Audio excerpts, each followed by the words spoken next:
They looked at my elegant black dress and assumed I was merely decoration.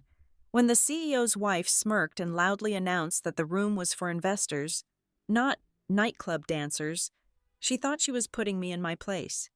She had no idea she had just handed me the exact legal proof required to instantly freeze their $500 million deal. In mere seconds, their entire corporate empire began to collapse.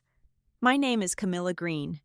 I am 38 years old, and I have spent enough time in the upper echelons of corporate finance to know exactly how $500 million breathes in a room. Tonight, it breathed with the relaxed, heavy sigh of a done deal. The venue was a classic, opulent ballroom in the heart of Chicago, the kind of place draped in heavy velvet and dripping with cascading crystal chandeliers that had likely witnessed the rise and fall of countless industrial empires over the last century. Tonight, it was meant to witness the crowning achievement of the Holloway family. The air was thick with the scent of expensive cologne, white lilies, and the distinct, intoxicating aroma of imminent victory. Investors, senior advisors, and high-ranking executives mingled, their crystal glasses clinking in a continuous rhythm of premature celebration. Every suit in the room was bespoke, every piece of jewelry carefully curated to project immense wealth and unshakable stability. They all believed the $500 million acquisition was essentially done, waiting only for the final signatures to become legally irreversible. I arrived exactly 1 hour after the initial cocktail reception began. I had just come from another grueling client meeting across town regarding a completely separate merger, and I was not dressed in the standard, armor-like corporate suit that usually acts as camouflage in these environments. Instead, I wore an elegant, sharp black dress. It was sophisticated, tailored perfectly to my frame, and undeniably powerful, yet it entirely lacked the predictable rigidity of the uniform favored by the wealthy women in Graham Holloway's inner circle. As I stepped onto the thick, intricate carpet of the ballroom, I immediately felt the shift in the room's atmospheric pressure. My presence disrupted the visual harmony of navy wool and diamond tennis bracelets. I stood out, and in a room built on established hierarchies and rigid expectations, standing out is often the first thing the arrogant misinterpret as a fatal weakness. I had barely taken a dozen steps toward the center of the room, my eyes scanning the crowd for my specific contacts at the lead fund, when she intercepted me, Celeste Holloway, the wife of Chief Executive Officer Graham Holloway. Celeste moved with the practiced, gliding step of a woman who had spent decades treating the entire world as her personal waiting room. She was adorned in a custom designer gown that likely cost more than a starting financial analyst's yearly salary, her posture rigid with ingrained generational superiority. She did not greet me. She stopped a mere 3 feet away, looked me slowly up and down from the hem of my black dress to my face, and allowed a thin, icy smirk to form on her lips. It was the exact type of smile the exceptionally wealthy use to wordlessly inform you that you have trespassed into a reality where you simply do not belong. We were standing right in front of the main investor table. The heavy hitters from the lending syndicate were seated directly to our left, their hushed conversations pausing as they sensed the sudden theatrical tension radiating from the CEO's wife. Celeste tilted her head, her voice carrying an unnatural, cutting clarity over the low hum of the jazz quartet playing in the far corner. I thought tonight was for investors, not nightclub dancers. The impact of her words was immediate and visceral. The entire cluster of tables around us went completely silent. A few junior bankers let out nervous, choked laughs, entirely unsure if they were witnessing a poorly timed joke or a public execution. Several senior partners turned their heads completely, their brows furrowing at the sheer, unvarnished hostility of the remark. It was a crude, ugly thing to say in a room built on refined appearances and carefully managed public relations, before the silence could even settle into the plush walls. The second act of the family play began. Beck Holloway, the son and heavily promoted heir apparent, stepped out from behind his mother. He had the flushed face of someone who had indulged in far too much celebratory Scotch way too early in the evening. He marched forward, aggressively closing the physical distance between us, intentionally invading my personal space in a blatant attempt to physically intimidate me. He sneered, raising a right hand to gesture sharply over my shoulder toward the heavy mahogany doors at the main entrance. "If you have the wrong venue, sweetheart, I can have security escort you out right now. You are clearly lost, and this is a private function." I did not back away. I shifted my gaze past the aggressive son and the smirking mother. I looked directly at Graham Holloway. The chief executive officer stood just 10 yards away, a heavy crystal glass of amber liquid in his hand. He heard every single word. He saw every aggressive gesture his family made, and he did absolutely nothing. He simply took a slow sip of his drink, his face utterly passive, and looked away toward the bar. His profound silence was the most damning statement of the entire night. It confirmed to me that this was not a momentary lapse in judgment from a stressed, exhausted family. This was not an unfortunate slip of the tongue. This was the deeply rooted, toxic culture of absolute power that ran through the very veins of the Holloway corporate empire. They believed they owned the room, the people in it, and the legal rules that governed them both. I did not argue. I did not flush with embarrassment or anger, nor did I offer them the satisfaction of a visible emotional reaction. My face remained a perfectly blank, unreadable slate. In my specific line of professional work, emotion is always a liability. Cold data is your only true ammunition, and they had just handed me a fully loaded magazine. While they basked in their perceived social victory, my mind was rapidly categorizing two extremely critical, legally binding pieces of vocabulary that had just been broadcast loudly in front of key financial witnesses. First, Celeste had explicitly referred to this space as our investor floor. Second, Beck had confidently referenced our restricted list, while actively threatening to deploy the security team. They were speaking and acting with the absolute, unquestionable authority of individuals who held direct operational control over the guest list and security apparatus of a heavily regulated corporate closing event.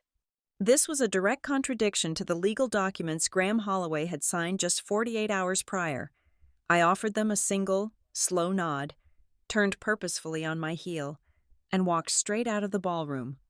I could physically feel their smug satisfaction radiating against my back as I departed, undoubtedly assuming they had successfully bullied an unimportant interloper into a humiliating retreat.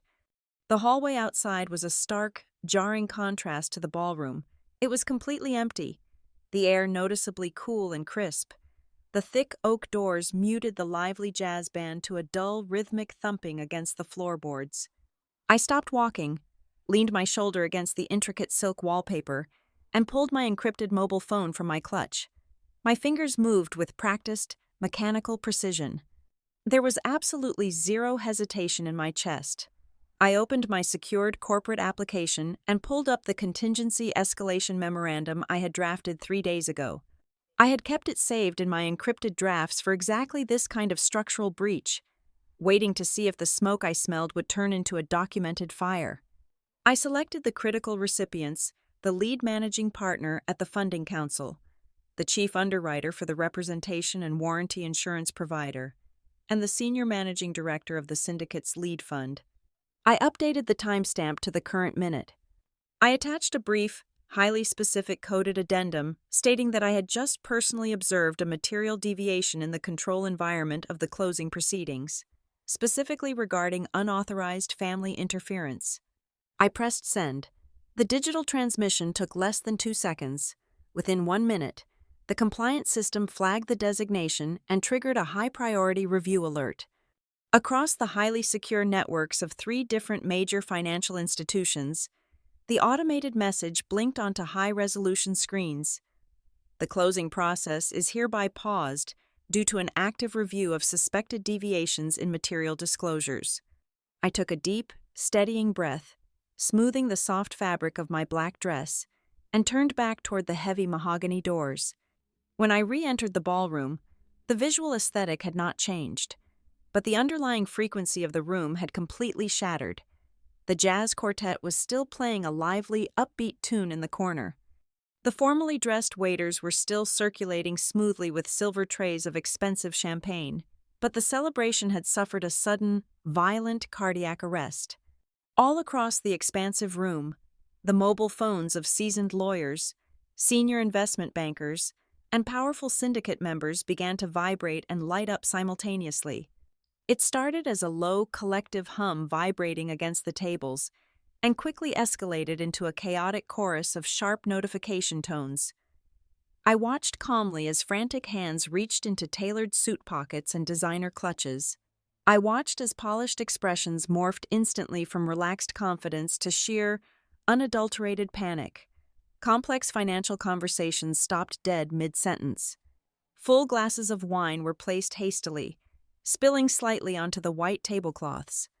No one in that luxurious room understood what had just happened. They only knew that a massive, impenetrable red wall had suddenly dropped out of the sky, right in the middle of the lively music, right before the victory glasses could be drained. A colossal sum of $500 million had just been frozen dead in its tracks. And the arrogant family who thought I was nothing more than a nightclub dancer had no idea I was the one who had just frozen the deal. I was not born into rooms with vaulted ceilings and jazz quartets. I did not inherit a family name that automatically opens heavy mahogany doors, nor did I possess a trust fund that provides a permanent, comfortable safety net against failure. My upbringing in a decaying industrial sector of the Midwest was a masterclass in risk management, taught by daily necessity rather than a university syllabus. In my world, missing a crucial detail meant missing a meal, and misjudging a person's true intent could cost you everything you had managed to scrape together. I climbed out of that harsh environment using the only currency I truly possessed: an unrelenting, almost obsessive discipline, a razor-sharp analytical mind, and an uncanny ability to smell the faint, acrid smoke of a disaster long before the fire ever became visible to the naked eye. I learned early on to read the empty spaces in a conversation, the subtle hesitations in a legal signature, and the hidden, subterranean architectures of power. That specific, hardened skill set led me directly to my current position as the Director of Transaction Integrity at Wexler Rowe Advisory. In the high-altitude, deeply serious atmosphere of corporate finance, my role is often misunderstood by those who only glance at the marketing brochures. I am not a consultant who offers polite, optional suggestions, nor am I a standard auditor who merely checks the arithmetic on a balance sheet. I am the final, immovable gatekeeper. My sole professional mandate is to provide the absolute last layer of factual verification before the representation and warranty insurance policies become legally binding.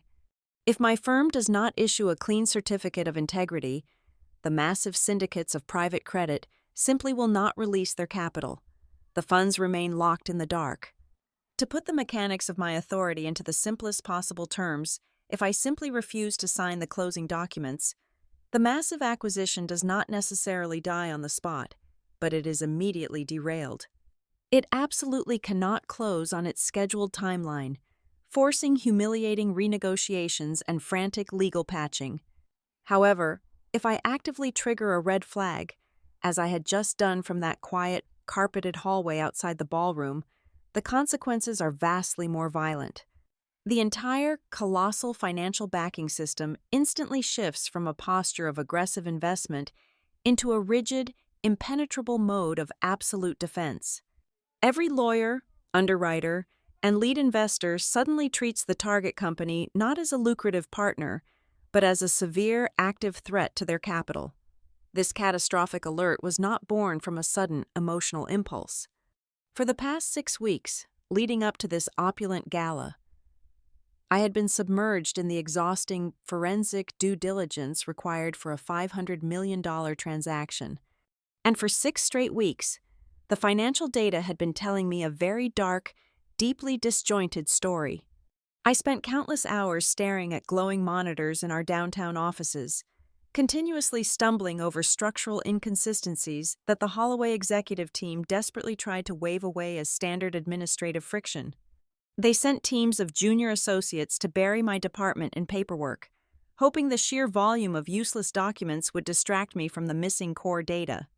But I do not believe in administrative friction when $500 million is on the line. I believe in deliberate obfuscation. I saw the anomalies clearly. There were vendor invoices for corporate events that were bloated by 50 to 60% above the standard premium market rates for a city like Chicago. I tracked the sudden insertion of completely unfamiliar, newly registered vendors deliberately wedged into the middle of the established hospitality supply chain. These were vendors with no functional website, no physical office address, and absolutely no verifiable history in the event management industry. I flagged massive, completely ambiguous line items categorized in the corporate ledgers simply as consulting fees. Yet, whenever my team officially requested the tangible deliverables, presentations, or strategic reports generated by those exorbitant fees, the company produced nothing but vague, highly generalized one-page memos that lacked any substantive strategic value. But the absolute most dangerous element of the deal, the glowing red core of the reactor, was the extensive paperwork bearing Graham Holloway's personal, legally binding signature. Over the course of the final disclosure period, the chief executive officer had formally signed multiple, extensive declarations regarding corporate governance and risk isolation. He had explicitly and repeatedly guaranteed, under the strict penalty of severe financial and legal repercussions, that his family members held absolutely zero operational authority within the company. He swore, in black and white legal ink, that his wife and his son did not interfere with the highly sensitive investor relations processes, did not participate in the selection of corporate vendors, and possessed absolutely zero authority over the access control or logistical management of any events related to the pending transaction. I knew it was a carefully constructed fiction. 14 days ago, an unmarked manila envelope arrived on my desk through the standard mailroom. It had no return address, no digital footprint, and no accompanying explanation letter. Inside were exactly 2 items: a heavily redacted internal payment schedule marked with thick, aggressive red highlighter, and a small, plain white card bearing exactly 2 vendor names: Blue Aster Events and North Quill Consulting. The mathematics on that payment schedule strongly suggested a sophisticated, ongoing funneling of company funds right under the noses of the board of directors. But in my industry, a strong suspicion and an anonymous tip are completely useless weapons in a boardroom. You cannot halt a monumental transaction based on a hunch, no matter how accurate that hunch might be. A financial audit of this magnitude requires hard, undeniable, living evidence. I had the scent of the corruption, but I lacked the smoking gun. If I had attempted to freeze the acquisition without absolute proof, Graham Holloway's aggressive legal counsel would have easily discredited me, buried my firm in litigation, and pushed the deal through to completion. I needed them to make a critical mistake in broad daylight. The gala tonight was formally classified in our legal framework as a restricted closing event. This is a very specific, highly regulated designation. It means that the event is not merely a social gathering or a celebratory party. It is a live, intensely monitored extension of the company's official legal disclosures. Every single interaction, every adjustment to the guest list, and every application of security protocol within those walls is considered active legal evidence. If any action taken during a restricted closing event actively contradicts the written disclosures previously provided to the lenders, the room itself legally transforms from a celebration into an active crime scene of corporate misrepresentation. By claiming control over the investor floor and the restricted list, Celeste and Beck openly demonstrated family involvement in an event Graham had formally represented as off-limits to them. In front of key witnesses, they contradicted Graham's own disclosures and handed me the proof I needed to escalate the matter. My decision to open my phone and press send on that escalation memo did not stem from wounded personal pride. I have been insulted by far more intelligent, far more dangerous individuals throughout my career. Their petty attempts at humiliation meant absolutely nothing to me on an emotional level. My action was the calculated professional response of an auditor who had just watched the company's own disclosures publicly contradicted by the very family they were meant to shield. I did not come to the gala to drink champagne or admire the crystal chandeliers. I came carrying the final, heavy seal of the transaction, and they had just given me every legal reason in the world to break it. The arrogance of the wealthy often blinds them to the mechanics of their own destruction. They believe money shields them from consequence, never realizing that the real power often belongs to the people holding the final approval. The digital strike moved through the ballroom far faster than the waiters pouring vintage champagne. The contingency escalation memo I had dispatched did not route through a sluggish chain of command or a polite administrative assistant. It bypassed all standard corporate pleasantries and went straight into the encrypted priority inboxes of the exact people who held the oxygen line to the transaction. It hit the lead portfolio managers at Norcross Harbor Partners, the primary lending syndicate. It triggered flashing alerts on the secure devices of the chief underwriters handling the representations and warranties insurance. It lit up the phones of every senior supervising attorney tasked with ensuring the legal viability of the acquisition. Within a matter of 2 minutes, the fundamental atmospheric pressure of the opulent Chicago ballroom underwent a violent transformation. The polite, practiced laughter of the ultra-wealthy died in their throats. The investors, who moments ago were confidently discussing their projected quarterly yields, abruptly stopped smiling. Their eyes dropped in unison to the glowing screens resting on pristine white tablecloths or held tightly in their manicured hands. For the junior analysts in the room, a sudden email blast might have seemed like a routine administrative update, but for the veteran dealmakers, the language on their screens meant immediate legal and financial danger. The automated warning code did not say there was a typo in a routing number. It did not mention a delayed wire transfer. The stark, unforgiving text read, "Material disclosure review in progress." In the cold, exact vocabulary of high-stakes corporate finance, those 5 words meant the core legal promises made by the target company were currently under active suspicion of being fraudulent. Nathan Sloan, the general counsel for the Holloway Empire, felt the shift immediately. Sloan was a man who engineered his entire existence around projecting an aura of unflappable control. He wore a bespoke charcoal suit and usually possessed the smooth, reassuring cadence of a seasoned diplomat. When his own device vibrated with the catastrophic alert, he initially tried to deploy his standard damage control tactics. He stepped quickly toward a cluster of high-ranking executives from Norcross Harbor Partners. He forced a relaxed, entirely unconvincing smile onto his face. "Gentlemen, please, let us not overreact to a digital hiccup. I am certain this is merely a minor procedural misfire within the compliance software. An automated glitch. We will have the IT department clear the system within the hour." But Nathan's polished facade cracked the moment he looked around the expansive room. His voice lost its confident timbre as he registered the sheer scale of the notification. The executives from the insurance firm were looking at their phones. The external legal counsel teams were staring at their tablets. He realized with a sudden, sickening jolt that this was not an isolated system error. The alert had been broadcast unilaterally across the entire syndicate network, an action that required top-tier override authority. A senior managing partner from Norcross Harbor, a silver-haired veteran who had personally overseen the burial of dozens of failed acquisitions, raised his voice. His tone was not angry, but it possessed the heavy, undeniable weight of a man who controlled a vast reservoir of capital. He cut straight through Nathan Sloan's pathetic attempt at pacification. "This does not originate from an automated system.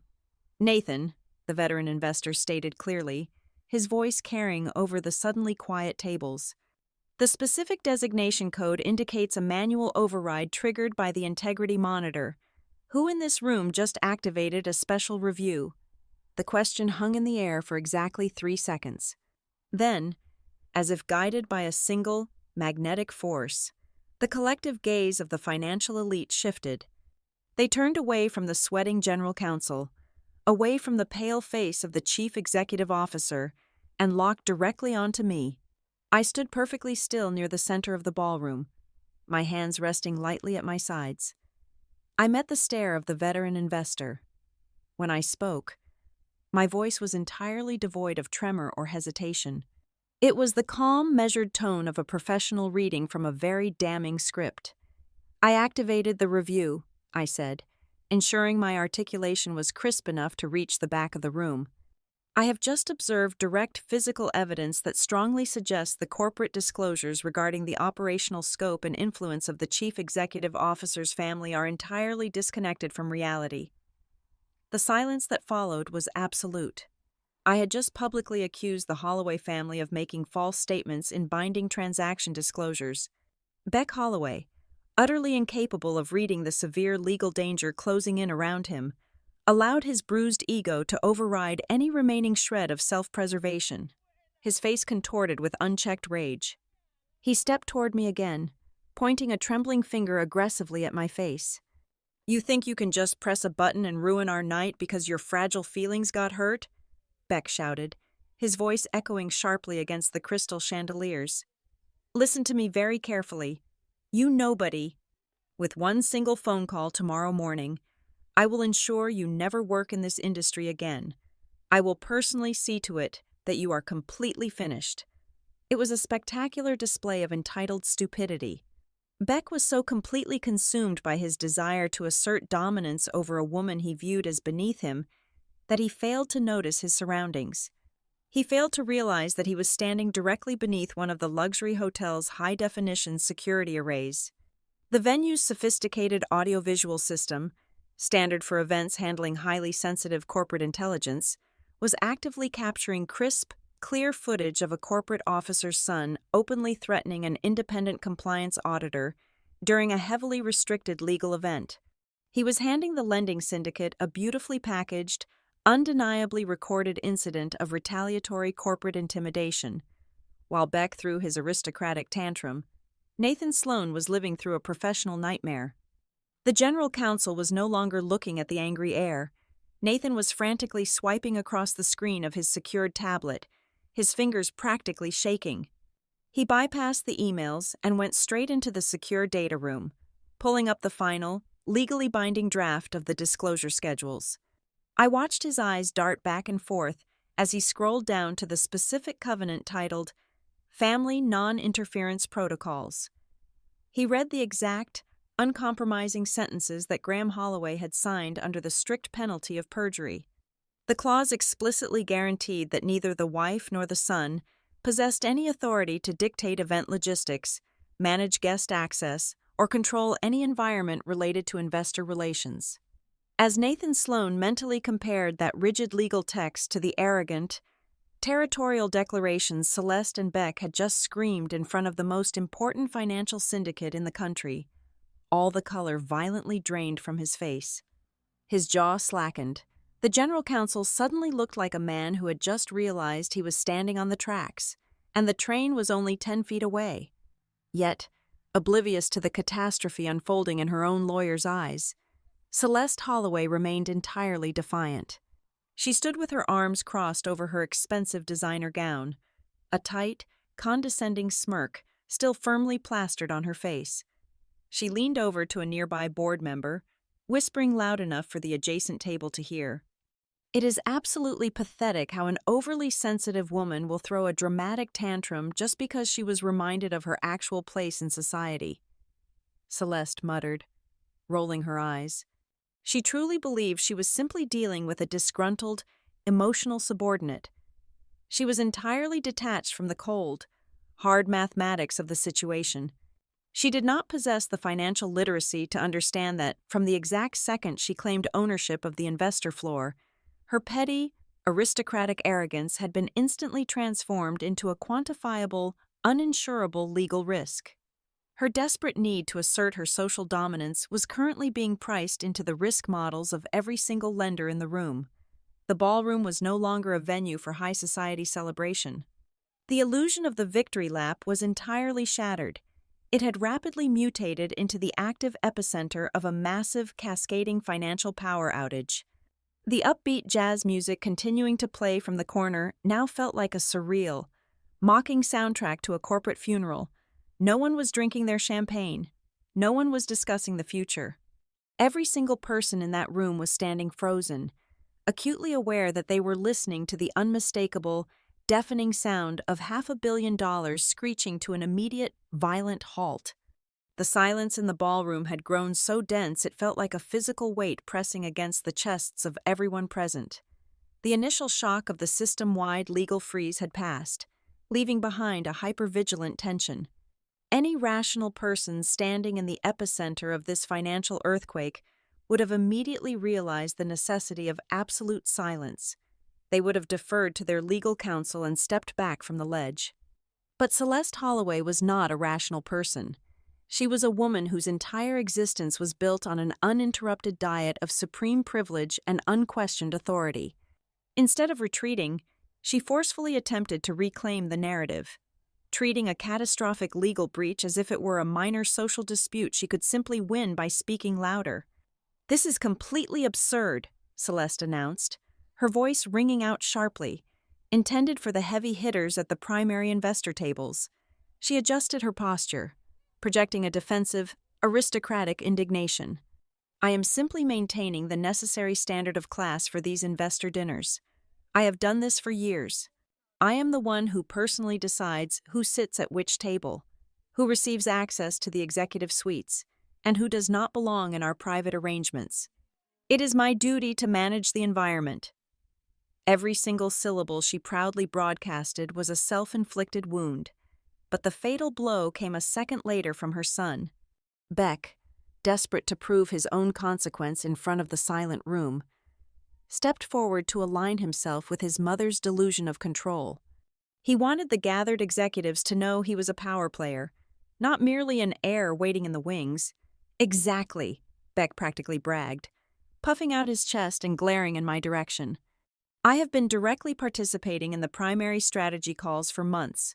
I am the one who curates the sensitive guest lists and actively modifies the private meeting schedules. Someone has to protect the family brand from outsiders who do not understand our vision." The sheer magnitude of their stupidity was breathtaking. I did not need to say a single word. I simply watched the faces of the professionals surrounding us.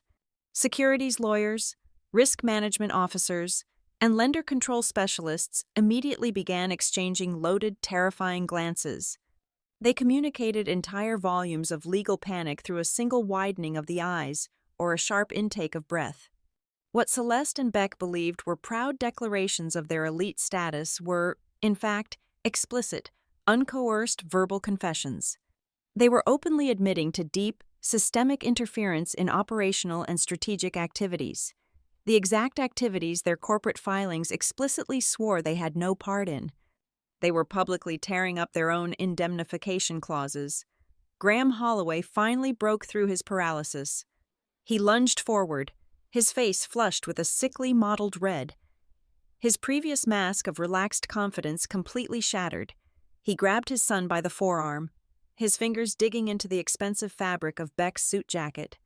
"Enough," Graham hissed, his voice trembling with a potent mixture of rage and genuine terror. He turned toward the syndicate members, throwing his hands up in a desperate, frantic gesture of pacification.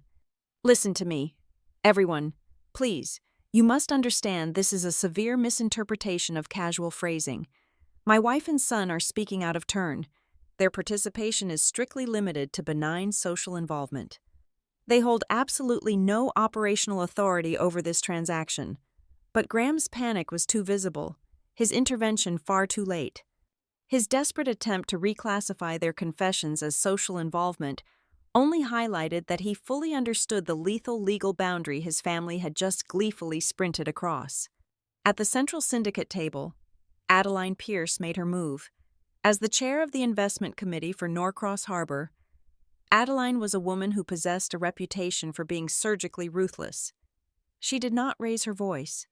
She did not involve herself in the messy, emotional theater unfolding near the center of the room. She simply leaned back in her chair and gestured sharply to her lead diligence team. "I want action immediately," Adeline whispered, though her voice carried the cold edge of a guillotine blade. "Get our people to pull the hotel access logs.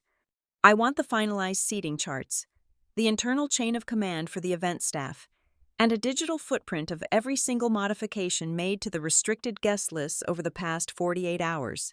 Move," her aides scattered silently, turning the ballroom into an active investigative zone. While the Norcross team mobilized, my eyes locked onto a minute but incredibly toxic detail on Celeste's attire. Pinned discreetly near the left neckline of her custom gown was a small, silver-threaded ribbon. To the untrained eye, it looked like a decorative flourish. But in the strict security protocols of corporate events, I knew exactly what that specific ribbon signified. It was a primary access credential. Guests did not receive those. That marker was exclusively issued to the core organizational staff, granting the wearer unrestricted bypass authority through all hotel security checkpoints and private staging areas. It was undeniable. Physical proof that she was not merely attending the gala as a supportive spouse. She was actively badged as a controlling operator. Simultaneously, near the heavy mahogany doors, the situation escalated further. A senior compliance officer from the underwriting firm had already cornered the luxury hotel's banquet manager. I watched the manager, looking terrified and eager to absolve his venue of any liability, pull up his scheduling tablet. He nervously confirmed to the compliance officer that the vast majority of the specialized seating changes, the VIP entrance flows, and the restricted access mandates executed tonight had not come from the company's official event department. They had been aggressively dictated by Beck Holloway's personal executive assistant, sent directly through the company's internal secure email domain. The invisible net was pulling tight. In a span of less than 1 hour, the entire nature of the evening had irrevocably mutated. The narrative was no longer about a crude social insult or a clash of egos. It had hardened into a deeply specific, terrifyingly tangible legal question that would define the survival of the company. Exactly how much of this corporate apparatus had the Holloway family secretly controlled without ever disclosing it to the financial markets? They had tried to crush me.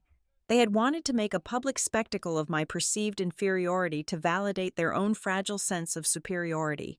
But by aggressively attempting to humiliate me one more time, by fighting tooth and nail to prove they owned the room, Celeste and Beck Holloway had achieved something spectacular.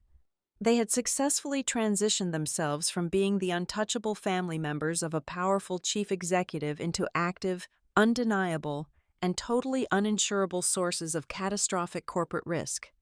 They had dug their own grave with their own mouths, and the entire financial sector was now standing around the edge of the hole, looking down. The ballroom had descended into a hushed, frantic war room. I slipped away from the central cluster of panicked executives. I needed a sterile environment to process the influx of raw data Adeline Pierce's team was about to unearth. I pushed through a set of heavy, unmarked double doors near the kitchen access, trading the thick velvet and crystal chandeliers for the harsh, buzzing fluorescent lights and bare concrete floors of the hotel's primary service corridor. It was the architectural equivalent of stepping behind the corporate facade directly into the mechanical guts of the operation. I was not alone for long. The heavy door clicked shut behind me, muting the chaotic hum of the gala. A shadow detached itself from the alcove near the industrial ice machines. It was Elena Mercer, the chief financial officer of the Holloway corporate structure. Elena was a woman who usually radiated an aura of impenetrable calm. She was the mathematical anchor to Graham Holloway's expansive, aggressive vision, but under the unforgiving fluorescent lights, she looked entirely hollowed out. Her immaculate silk blouse seemed too large for her frame, and her hands were clamped tightly together, her knuckles completely white. She did not approach me with the typical arrogance of her colleagues. She moved with the distinct, hunted caution of an executive who had just calculated her own legal mortality rate. She stopped exactly 2 feet away. She did not offer a polite greeting. She reached into the pocket of her tailored blazer and produced a small, matte black encrypted solid-state drive. She held it out, suspended in the cold air between us, but she did not release her grip when I reached for it. "If I give you what you need," Elena whispered, her voice tight and completely stripped of corporate polish, "can you guarantee it will not disappear internally? Can you guarantee outside counsel will see it before Graham has a chance to bury it?" I looked at the drive, then directly into her exhausted eyes. My mandate is strictly external. Once I log a file into the integrity ledger, it instantly mirrors to the primary syndicate and the lead underwriters. Graham Holloway no longer possesses the operational clearance to delete anything. Elena exhaled a shaky breath, her fingers uncurling. The drive dropped heavily into my palm. "There is a secure terminal in the manager's office just down this hall," Elena said, gesturing vaguely to her left. "Use my credentials to bypass the hotel firewall. You need to look at the unredacted schedule drafts." 5 minutes later, I was sitting in a cramped, windowless office, the glow of a desktop monitor illuminating the explosive reality of the Holloway Empire. The encrypted drive was a digital graveyard of buried truths. It contained the original draft versions of the financial disclosures, alongside a sequential chain of deeply combative internal emails. The narrative the data told was devastating. I opened the vendor ledgers first. The puzzle pieces I had been tracking for the past 6 weeks suddenly locked into a horrifying, high-resolution picture. The first name on the hidden ledger was Blue Aster Events. Officially, they were the boutique agency handling tonight's gala. The encrypted files, however, revealed a massive shadow mandate. Blue Aster was not merely organizing parties. They were actively billing the corporation for highly ambiguous line items categorized as investor dinners, site hospitality packages, and off-the-books networking symposiums. But the true toxicity lay in the guest lists for these secondary events. They were consistently hosting individuals directly adjacent to a major, pending public infrastructure contract. The company was using an unvetted, family-controlled event vendor to quietly funnel unregulated hospitality toward public sector influencers. This was not just a breach of representation. It was flirting violently with severe regulatory risk. I opened the second folder, North Quill Consulting. The corporate general ledger showed steady, massive wire transfers to this entity drawn directly from the company's primary strategic budget over the past 18 months. I cross-referenced the incorporation documents Elena had thoughtfully included. North Quill was a hollow shell. It was a phantom limited liability company registered to a former college roommate of Beck Holloway. I searched the drive for deliverables, expecting to find at least poorly plagiarized market research to justify the payments. There was absolutely nothing. No strategic reports, no risk assessments, no advisory memorandums. It was a crude, unprotected pipeline designed to siphon institutional capital directly into the pockets of the heir apparent's inner circle. The deepest layer of the financial rot was reserved for Celeste Holloway. The meticulous accounting schedules Elena provided detailed a sophisticated reallocation scheme. Hundreds of thousands of dollars spent on the chief executive officer's wife were aggressively miscategorized. Her personal celebrity stylists, her private luxury aviation routing, her dedicated staff coordination, and the exorbitant costs required to maintain absolute physical control over the private floors of various luxury hotels were all systematically scrubbed from personal expense columns. Instead, they were seamlessly blended into the overhead transaction costs of the pending acquisition. The lending syndicate was unknowingly financing the aristocratic lifestyle of a woman who had just publicly humiliated me. I pulled up the internal email chain. It was a digital blood trail. Elena Mercer had fought back. The timestamp showed that 3 weeks prior, she had formally demanded the legal department include Blue Aster and North Quill in the official related party transaction disclosures. She had explicitly warned that omitting them constituted a material breach of reporting standards. The final email in the thread was from Graham Holloway himself. It was a direct, lethal executive override. Elena, the email read, remove those specific vendor classifications from the final draft immediately. We are at the finish line. Do not slow the deal down for family matters. I will handle the optical risks post-closing. Execute the scrub. I sat back in the cheap desk chair, the sheer scale of the deceit washing over me. This was no longer a case of a wealthy family behaving with unchecked arrogance at a dinner party. This was a deliberate, premeditated system of financial camouflage. Graham Holloway had weaponized his corporate treasury, actively hidden his dangerous vendor relationships, and intentionally submitted fraudulent risk assessments to both the private equity fund and the senior lenders. The situation had escalated far beyond a simple technical pause. I reached for my secure mobile device. I opened the primary syndicate channel, bypassing the standard alert system and dialing directly into the emergency governance protocol. I typed the command with absolute precision. I officially elevated the status of the $500 million transaction from a technical pause to a full special integrity review. In institutional finance, a technical pause is manageable. A special integrity review can stop a deal cold and expose every underlying assumption to scrutiny. By triggering that protocol, I opened the door to a far deeper external review. The fund, underwriters, counsel, and lenders could now demand records, recheck disclosures, and reevaluate the entire structure of the transaction. The Holloways were no longer being treated as trusted partners. I turned to look at Elena. She was leaning against the filing cabinet, her arms crossed tight against her chest, watching my fingers move across the screen. She knew exactly what that classification meant. She knew she had just helped expose her own boss. She had provided the records that would make it impossible to contain the damage. But as she stared at the glowing confirmation screen, the rigid terror in her shoulders seemed to fractionally release.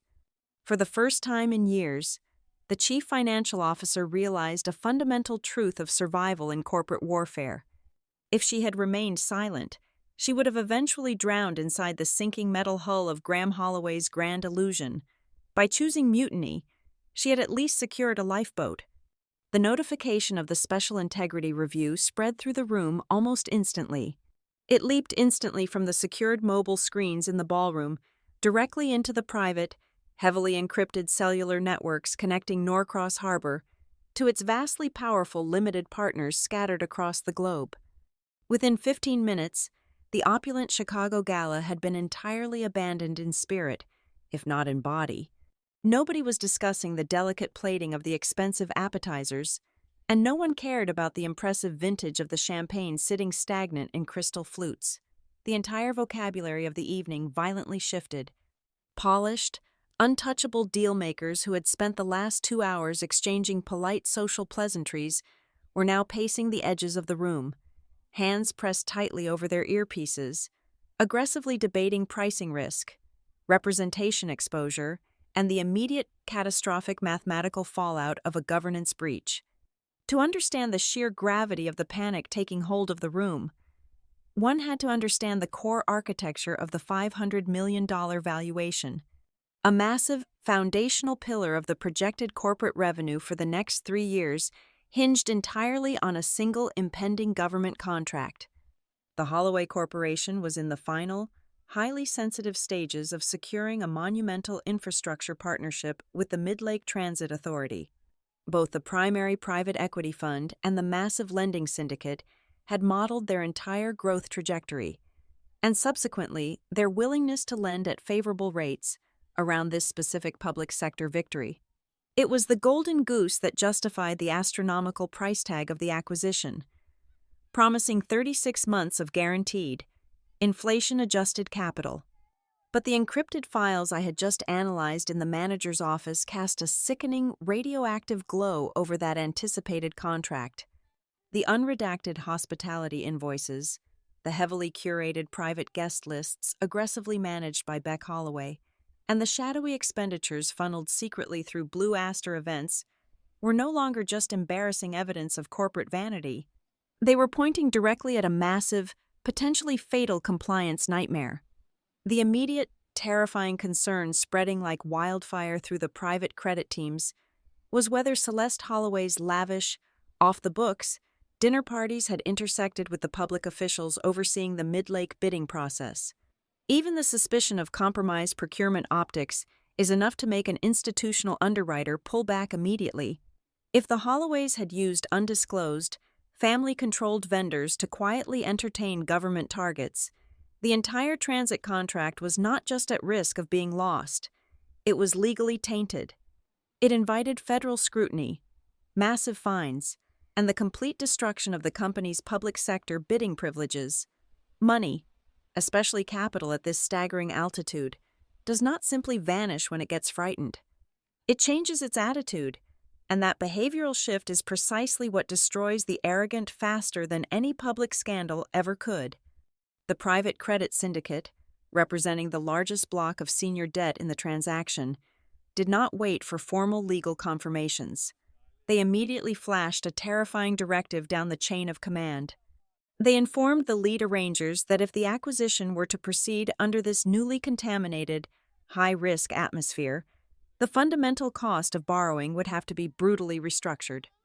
They demanded an immediate widening of the interest margins, threatening to tack on millions of dollars in additional servicing fees over the life of the loan. They demanded the imposition of suffocating, restrictive financial covenants that would essentially strip Graham Holloway of his executive autonomy. And they required the mandatory installation of an independent, third-party oversight monitor embedded permanently in the corporate suite at the family's expense. The bleeding did not stop there. A crucial secondary lender in the mezzanine tranche, responsible for a significant $50 million slice of the complex financing structure, violently hit the brakes. The managing director of that firm placed a direct, recorded call to the syndicate desk and officially halted their entire currency and interest rate hedging process. He flatly refused to authorize another single cent of capital deployment until a full forensic vendor scrub was completed by an external auditing firm. This was a catastrophic signal. It illustrated in real time how the erosion of trust was actively converting into a dramatically higher cost of capital with every passing second. Across the ballroom, Adeline Pierce had completely abandoned any pretense of social grace. She commandeered a small, private alcove near the coat check and initiated an emergency, dial-in meeting with the Norcross Harbor Investment Committee. The tension in her voice was absolute as she addressed her partners. In the ruthless logic of institutional diligence, fraud is never, ever assumed to be isolated. The most dangerous question in corporate finance was finally asked, spoken clearly by a senior partner through Adeline's speakerphone. If they are willing to lie on federal documents about the operational influence of the chief executive officer's wife, where else are they lying? If the governance schedule is fraudulent, how can we possibly trust the earnings reports? How do we know the revenue projections are not equally fabricated? Graham Holloway, standing isolated near the deserted premium carving station, finally realized the terminal nature of his situation. He watched the syndicate members physically turning their backs to him, their body language entirely defensive and closed off. For the last 2 hours, he had been desperately trying to manage what he perceived as a public relations crisis, hoping a sufficiently eloquent apology and a strategic retreat would salvage his legacy. But as he watched the lead bankers aggressively recalculating the debt yields on their tablets, the horrifying truth crashed down upon him. The problem was no longer about his family's tarnished honor, a damaged ego, or a delayed apology. It was purely mathematical.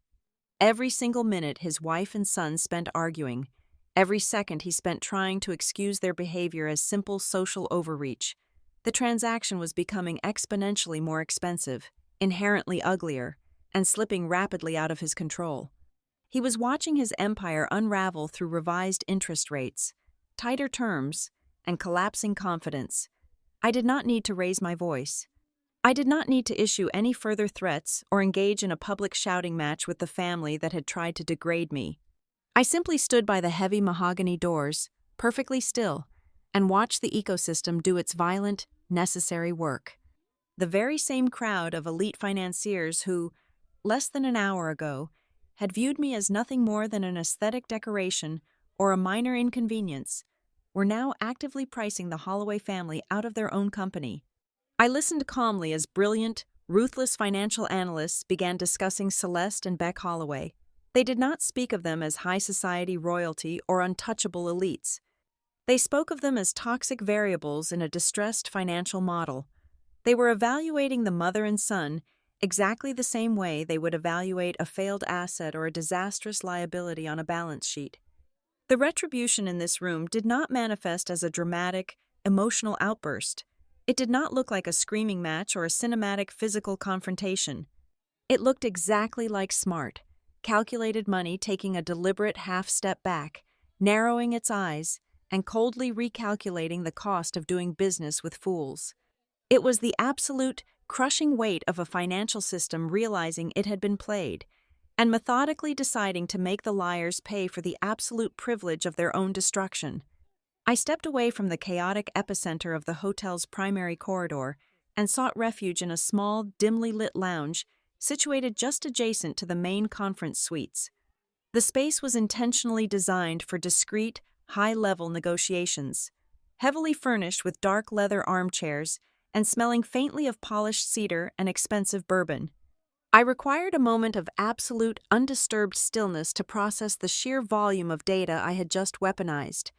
However, the universe rarely grants a reprieve during a corporate execution. The heavy oak door clicked shut, cutting off the distant, muffled sounds of the panicked ballroom, and Graham Holloway stepped into the room. He approached me wearing the forced, synthetic calmness of a man who had spent his entire adult life suffocating corporate crises simply by walking into a room and projecting an aura of unquestionable authority. He did not look like an executive whose empire was currently hemorrhaging capital by the second. He looked exactly like a disappointed patron about to offer a firm but benevolent lesson in financial pragmatism. He unbuttoned his tailored suit jacket, a highly practiced physical gesture intended to signal a lowering of hostile defenses, and took a seat in the armchair directly opposite mine. "I want to personally apologize for the unfortunate unpleasantness earlier this evening," Graham began, his voice deliberately dropping an octave into a smooth, resonant, and entirely patronizing register. Celeste is deeply accustomed to a very specific, highly insular upper-class social environment. She occasionally lacks a certain modern tact when interacting outside of her usual circles. And Beck is incredibly young. He is immature and intensely hot-headed. He allowed his protective instincts to completely override his professional decorum. You must understand, neither of them speaks for the operational reality of my company. They are family, not executives. I remained perfectly still in my chair. I did not nod in agreement. I did not offer him the polite, reflexive social absolution he was so desperately fishing for. My absolute lack of response created a heavy, suffocating vacuum in the small room. Graham, a man fundamentally uncomfortable with any silence he could not actively control, rushed to fill the void. His tone subtly shifted, shedding the faux apologetic warmth and rapidly adopting the sharp, transactional edge of a seasoned dealmaker who believed every problem possessed a specific dollar amount. "We are all seasoned professionals here," Graham continued, leaning forward and resting his elbows casually on his knees, attempting to manufacture a sense of shared camaraderie.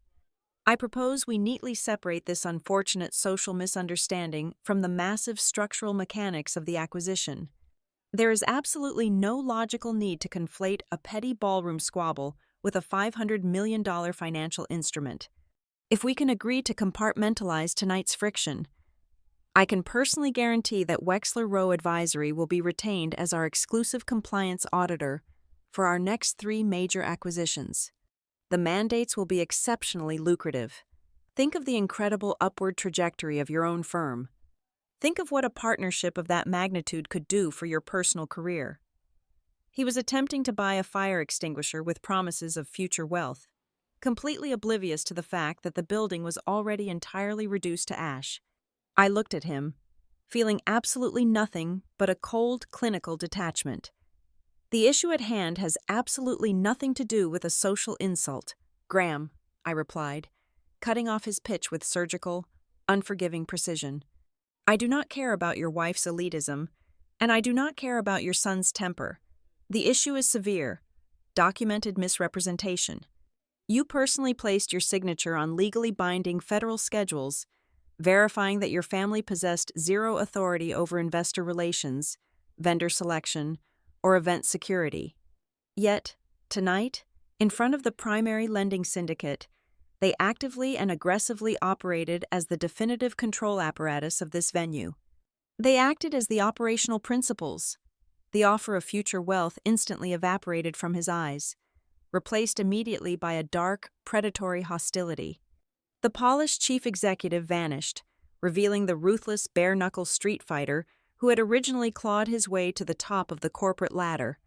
He sat back slowly, his gaze hardening into a tangible, physical threat. "You are an exceptionally intelligent woman," Graham said, his voice dropping to a dangerous, serrated whisper. "But you are making a profound, potentially fatal miscalculation. Careers in high finance are incredibly fragile things. They take decades of grueling work to build and only a few seconds to completely destroy. It would be a monumental tragedy for you to sabotage your own professional future simply because you feel an overwhelming, misguided need to prove a moral point tonight. The market does not reward martyrs. It buries them, and it forgets them entirely." It was a soft, sophisticated threat, but it revealed a fatal layer of arrogance. He still believed he controlled the blast radius. He still believed he held the power to blacklist me across the industry. I did not blink. I let his threat hang in the cedar-scented air for a long, agonizing moment before I systematically dismantled his entire reality. "You are making a serious mistake if you think I am here to negotiate with you," I said, my voice as flat and unyielding as a sheet of steel. "I am not negotiating.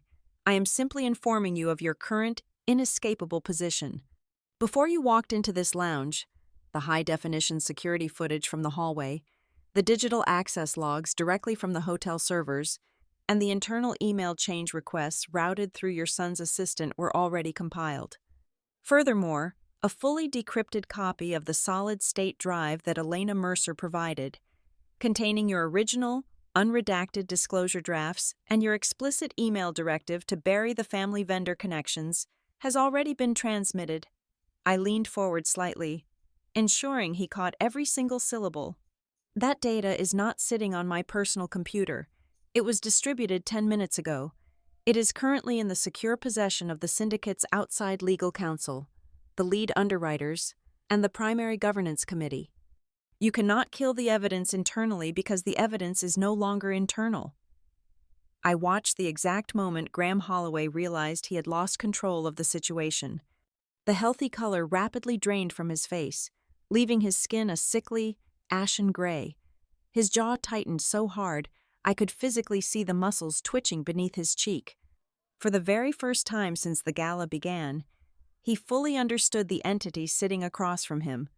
He realized with absolute, horrifying clarity that he was not managing a humiliated woman seeking a delayed apology or a greedy auditor looking for a quick bribe. He was facing someone who had already secured the evidence and made sure he could no longer contain it. Graham stood up slowly. He moved with the stiff, mechanical awkwardness of a man who had just sustained a mortal wound but had not yet started bleeding. He did not utter another word. He turned and walked out of the lounge, the heavy door clicking shut behind him, sealing his fate in the silent room. Less than 2 minutes later, my secured phone vibrated sharply against the glass table. It was a high priority, automated notification originating directly from Adeline Pierce. The message was unambiguous and lethal. An emergency midnight governance call was mandated, requiring the immediate, compulsory attendance of the primary fund, the lending syndicate, outside counsel, and a newly formed special investigative committee.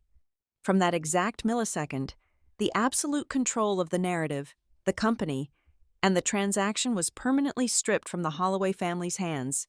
They were no longer controlling the narrative. They were now under full external review. I sat alone in the quiet lounge for a while longer, listening to the faint hum of the air conditioning. I did not feel a sudden rush of triumphant adrenaline. I did not experience the intoxicating cinematic thrill of revenge. I only felt a profound, crystal-clear validation of the fundamental laws governing my industry. Men like Graham Holloway navigate the world with the unwavering, arrogant conviction that every single person has a purchasable price tag. They believe that with enough capital, they can manipulate reality, silence dissent, and purchase their own alternative facts. They hold on to this dangerous delusion right up until the exact moment they collide violently with someone who fundamentally understands that the unvarnished, documented truth possesses a market value infinitely higher than anything they could ever afford to pay. The transition from the cedar-scented lounge to the midnight governance call was seamless and utterly devoid of mercy. We relocated to a secure, glass-walled boardroom on the 42nd floor of the Norcross Harbor corporate offices. The city of Chicago slept far below us, entirely ignorant of the silent, violent corporate slaughter occurring in the sky. The room was populated by Adeline Pierce, her lead syndicate partners, the outside legal counsel, Nathan Sloan, and myself. The atmosphere was not angry. It was clinical, sterile, and terrifyingly precise. We were no longer evaluating a business partnership. We were examining a company whose credibility was collapsing in real time. As the overnight review officially commenced, the outside counsel did not waste a single moment. They immediately began tearing into the encrypted solid-state drive Elena Mercer had provided. They did not stop at the text of the documents. They examined the metadata and revision history behind them. By tracing the metadata embedded deep within the draft files, the forensic specialists uncovered a massive, undeniable discrepancy.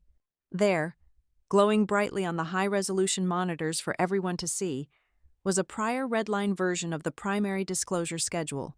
This specific, earlier draft explicitly requested that the family-linked entities, Blue Aster Events and North Quill Consulting, be formally declared and investigated as related party vendors. But the metadata told a much darker, far more intentional story. It proved beyond a shadow of a doubt that the exact redline had been forcefully and deliberately deleted from the final submission package just 48 hours prior to the gala.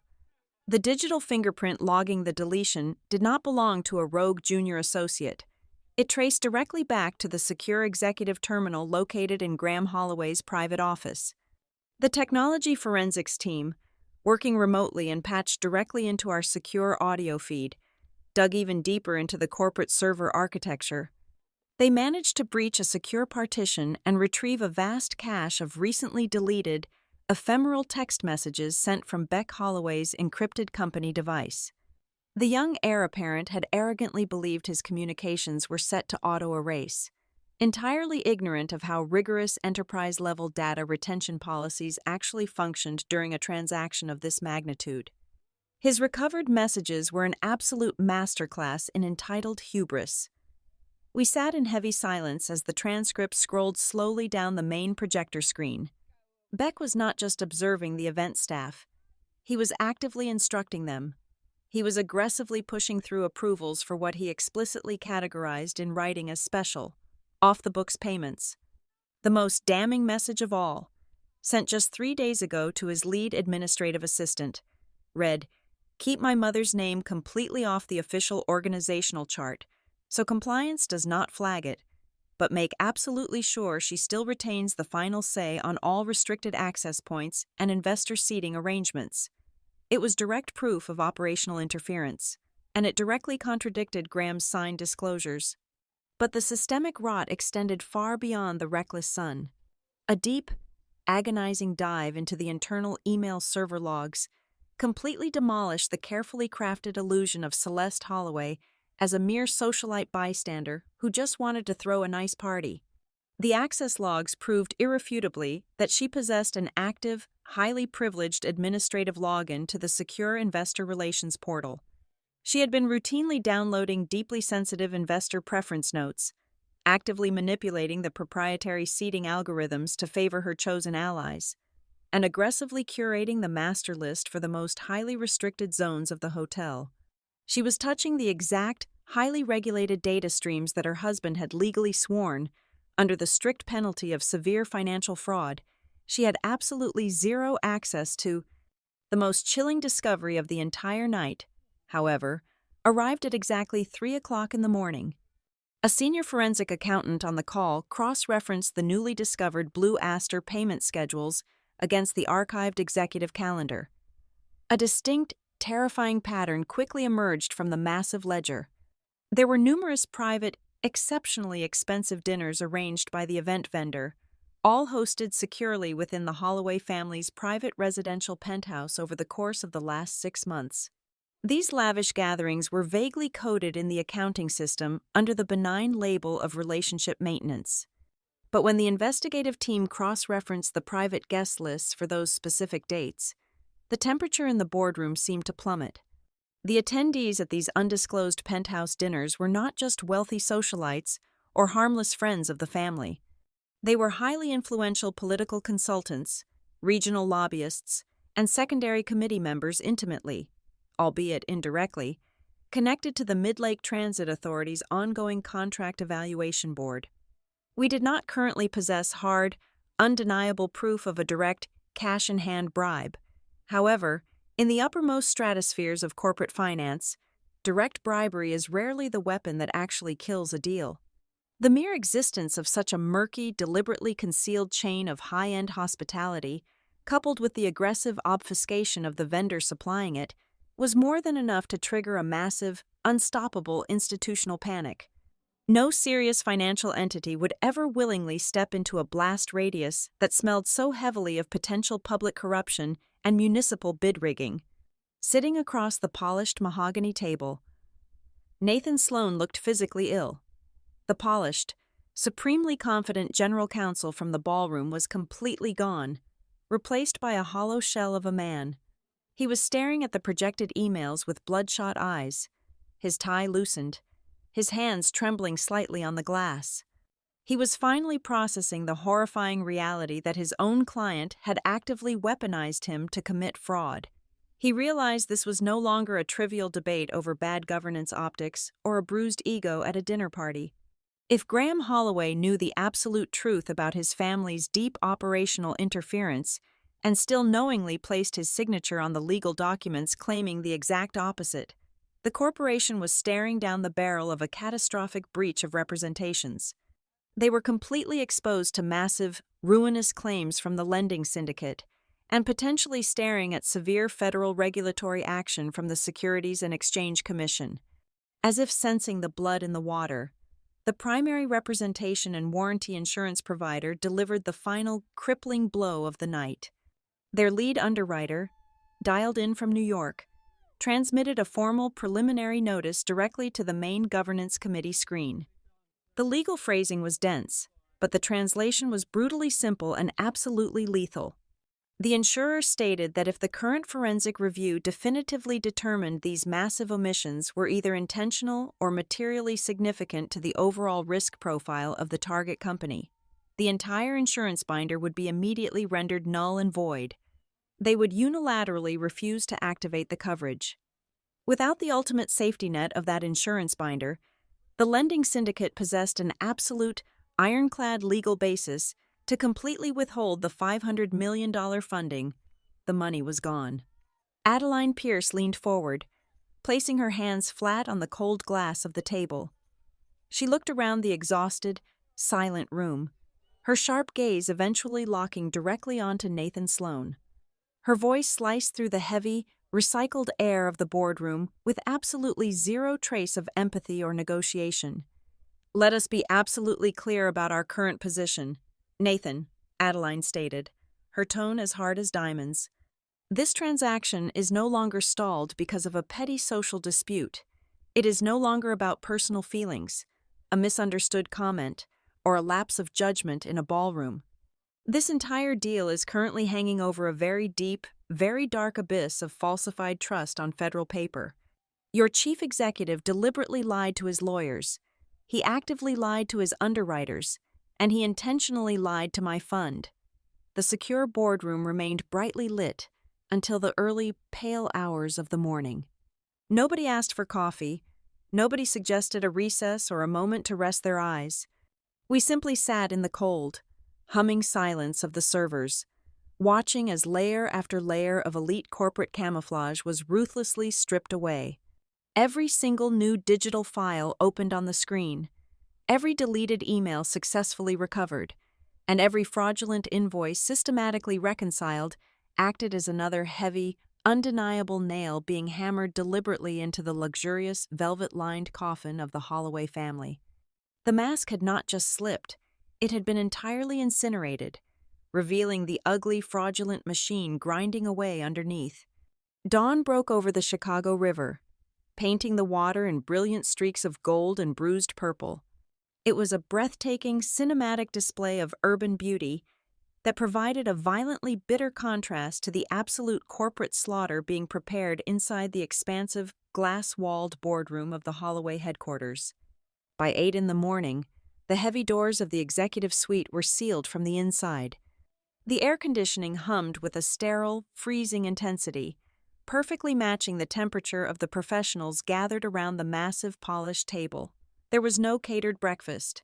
There was no polite mingling. Adeline Pierce sat at the center of the syndicate side, flanked by the lead representatives of the lending block and a phalanx of outside legal counsel. Directly across from them sat Nathan Sloan, staring blankly at his legal pad, and Elena Mercer, who kept her eyes fixed rigidly on the grain of the wood. At the far end of the table sat Celeste and Beck Holloway, both stripped of their ballroom bravado, looking entirely out of their depth under the harsh, unforgiving daylight of a real financial war room. And I sat quietly at the corner edge, the designated architect of the crisis.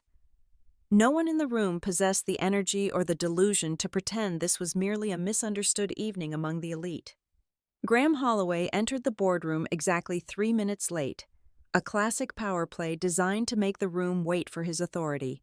He wore a pristine navy suit and carried himself with the desperate, manufactured confidence of a man who believed he could still negotiate his way out of a burning building.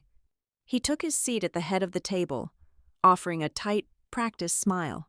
He clearly hoped this gathering would operate like a standard closing condition negotiation, a routine friction point where he could simply offer a few token concessions, issue a polished corporate statement, and successfully retain his executive seat, his family's influence, and his massive economic windfall.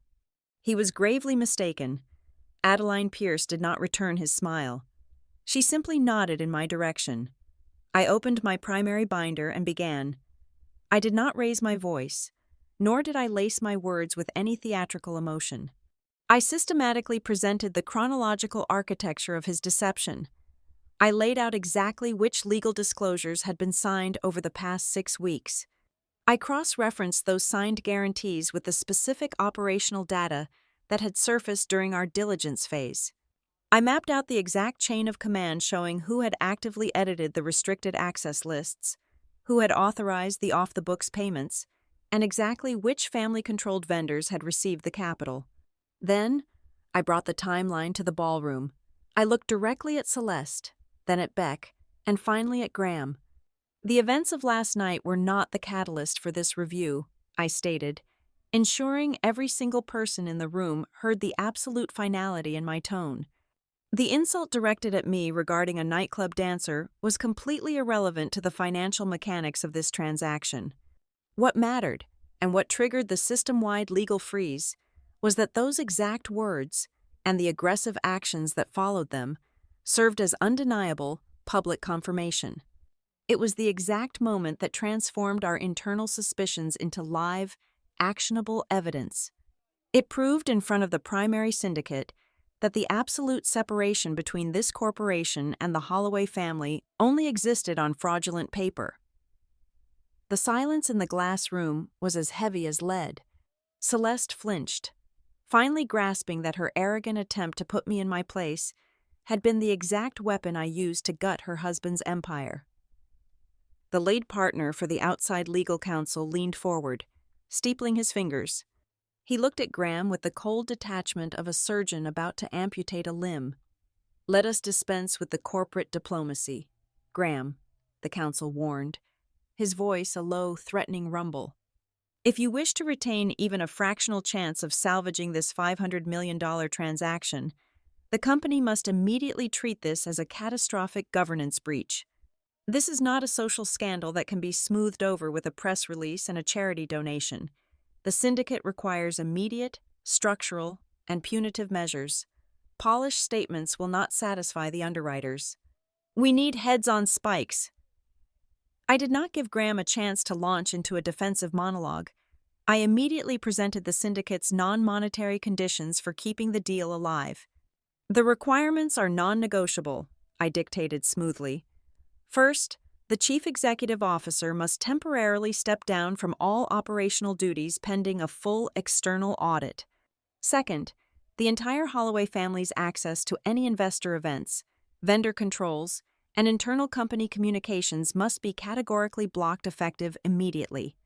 Third, The entire schedule of disclosures must be completely rewritten and refiled with the regulatory authorities.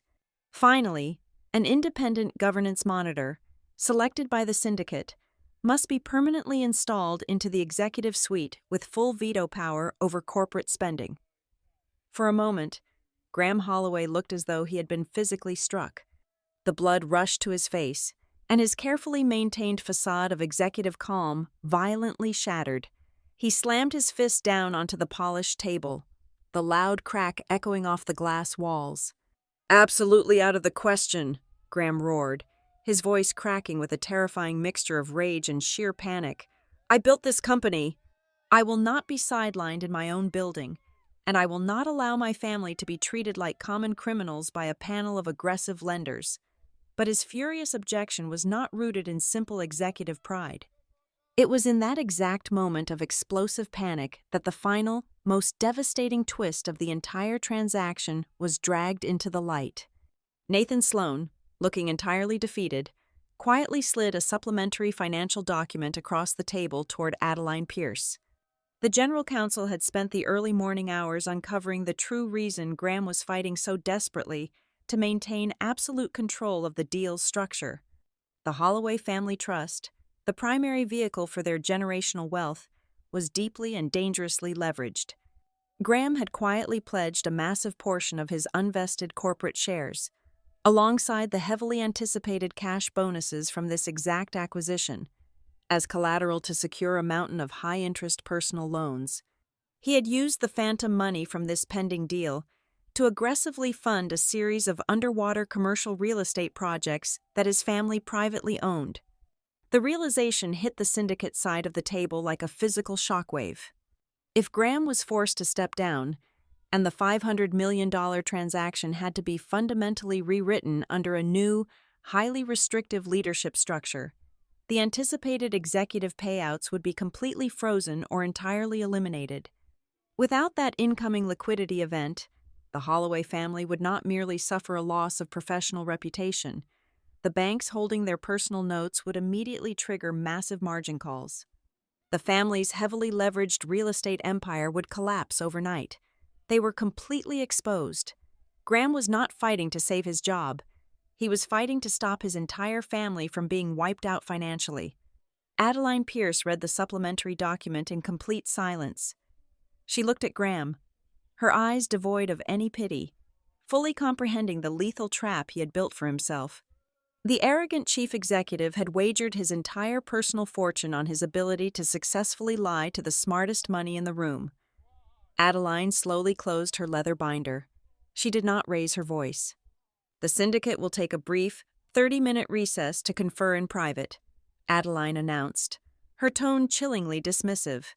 Following the recess, the investment committee will hold an official vote regarding the immediate termination of the funding agreement. As Adeline stood up and the outside counsel filed out of the room, the remaining air in the glass boardroom seemed to completely evaporate. Graham Holloway sank back into his chair, staring blankly at the polished wood, his chest heaving. The once untouchable family sat frozen in the skyline of the city they thought they owned. We were all standing on the absolute edge of the precipice. The market had heard the evidence, the trap was fully sprung, and the room was simply waiting for the clock to run out, anticipating the one final piece of undeniable proof that would finally decide who was going to fall.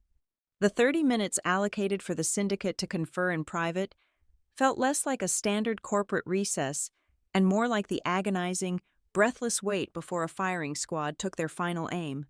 I remained seated in the freezing glass boardroom alongside the remnants of the Holloway executive team. Nobody spoke. The silence was absolute, heavy, and suffocating. With precisely 5 minutes remaining before the investment committee was scheduled to return, the heavy doors opened. Elena Mercer walked back into the room.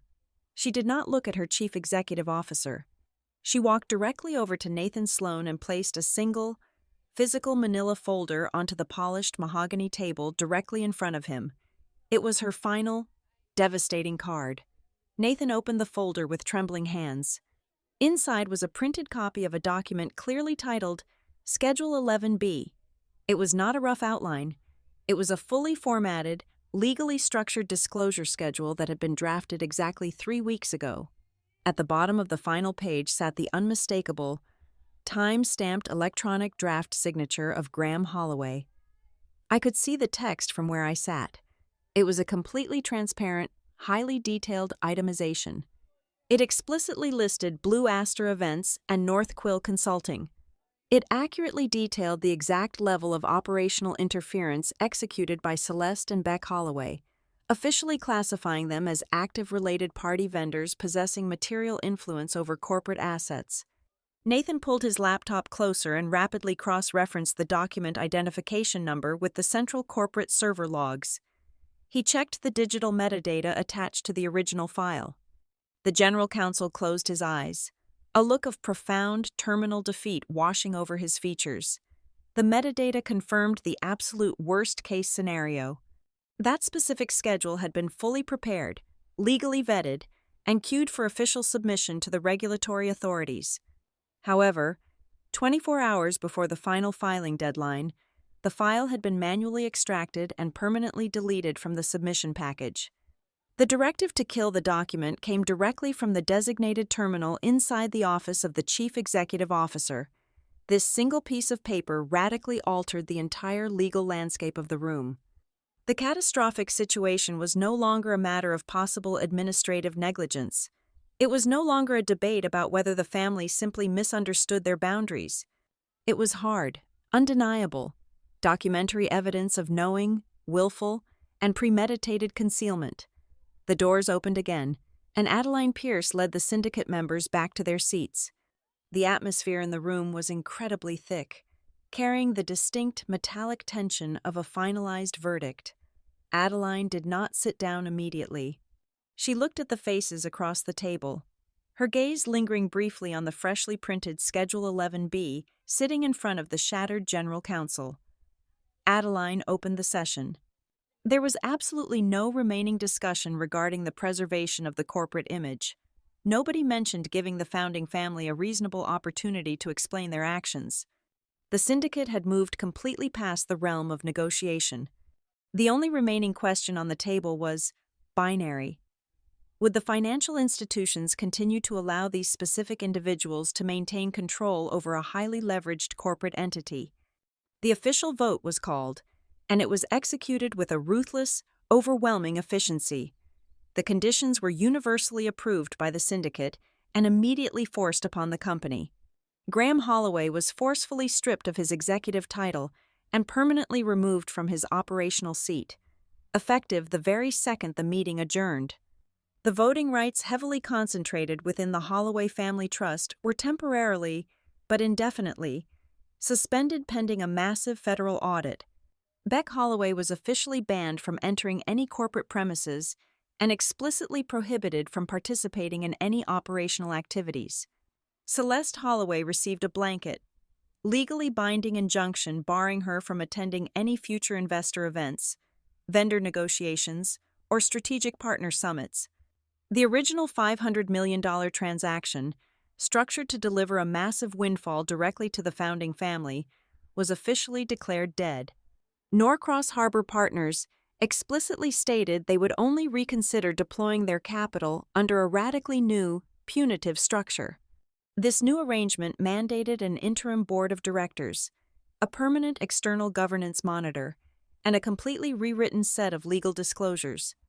The Holloway family was entirely stripped of their controlling authority and completely severed from the massive financial upside they had spent years trying to secure.